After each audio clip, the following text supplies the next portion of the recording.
Good morning, good evening, good night. We're watching this transmission. It is I, Mike Martins, your housing discussion guru here, broadcasting from Merritt, British Columbia. Before I get into this article, guys, don't forget to check out my YouTube channel. I'll leave a link at the end. I am getting harassed big time. Threatening phone calls at work, people posting my address on YouTube. I'll leave a link. What I'll do is I'll leave a link at the end of this channel to one of the videos, and then each video connects to each other. Check this out. This is nuts. Someone has more time on their hands than they have to spare. I don't know what they're doing, why they're doing this, but it's really interesting. Okay, pre-sale condo buyers back out as contracts and markets slow in Lower Mainland. Woo! Well, yeah, people are gonna back out. Does this happen when I lived in Miami? People were walking away from pre-builts. People were walking away from pre-builts without even broken ground. And the builder was laughing at some of this. And then the ones that didn't walk away, they just refunded them and they just profited a pile of money. You know what I'm saying? Real estate lawyer says contracts are nearly ironclad once building is near completion. Oh yeah, you can't walk away from those puppies, especially in Canada. This is how it works in Canada though.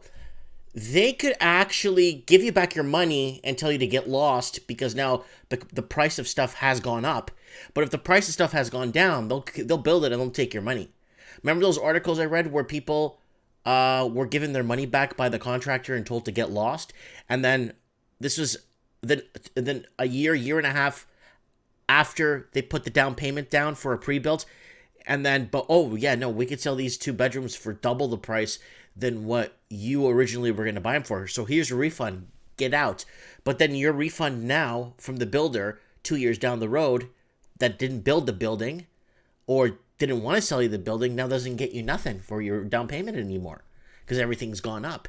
But yeah, if it's the condo and the condo's going to lose money, they'll take your money and they'll sue you if you don't pay. But when the condo's gonna lose, when the condo is gonna gain money and they decide not to build or decide to negate on their contracts because they can sell for more to somebody else, then that's okay. You see how it works? It's always in favor of the big corporation. In this case, the big builder. One pre-scale condo building near completion is nearly impossible to legally back out of your sale, says lawyer. When the market was hot, people lined up overnight to get their hands on pre-sale condominiums. Now that the housing market in BC's Lower Mainland has cooled, some buyers are trying to back out of their contracts, unable to obtain the finance they need. A Vancouver lawyer says clients are coming to him in several times a week, hoping he can help them find loopholes out of buying units they signed onto several years ago. Yes. You see, they'll let you out only if the condo's worth more money than what you bought it for and they have the potential to sell it for more money. But now the builder's realizing that they can't sell it if they tried, you're stuck to it. So it only works one way. Kenneth says most people are having trouble obtaining mortgages high enough to pay off developers for units they purchased when the value of the homes were higher. With pre-sale condos, a buyer puts down a deposit on a unit that has not been constructed. Once it's complete, the buyer must pay the developer the entire balance.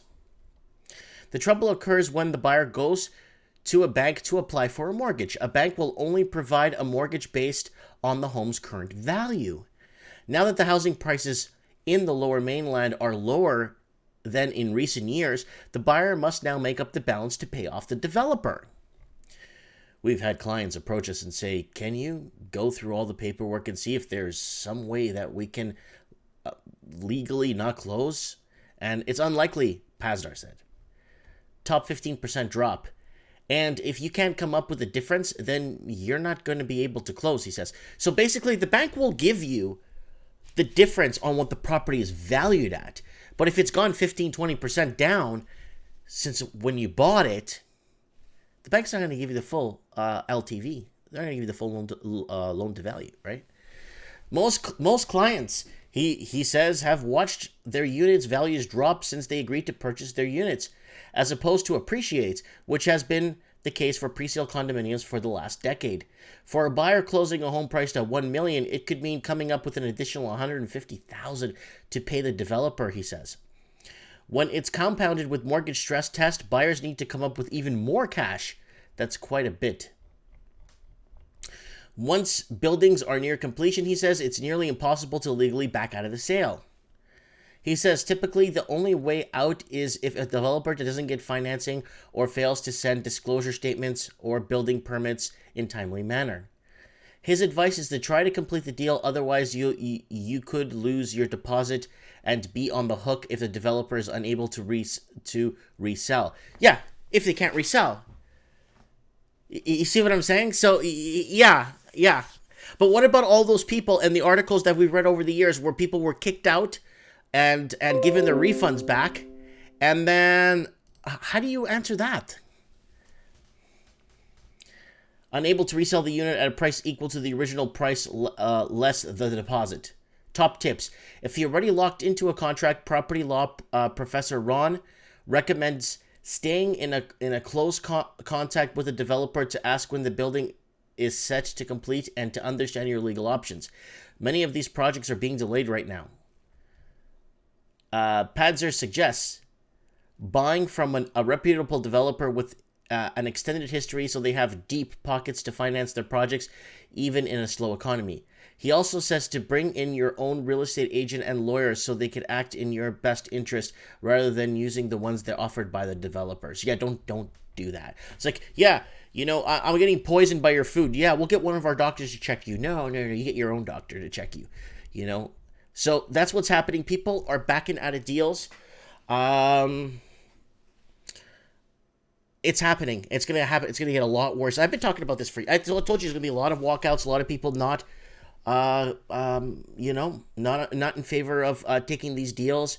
And yeah, this article was updated 4 hours ago. So it's from January of 2019, but it's been updated 4 hours ago. And that's why I'm reading it, because a lot of the numbers are now starting to make a bit of sense now. Let me know what you guys think. Tell me stories in the comments. I want to read some. This guy, bought a place and then he couldn't get the mortgage to secure it and this and that. Let us know. Comment below. And thanks for watching, guys. And if you want to support me on Patreon and buy me a coffee, please go ahead, buy me a coffee on Patreon. And let me know what you guys think. Comment below. I would like to know. Thanks for watching, and don't forget to hit the subscribe button. Hey, watch one of these videos. I'm being harassed big time.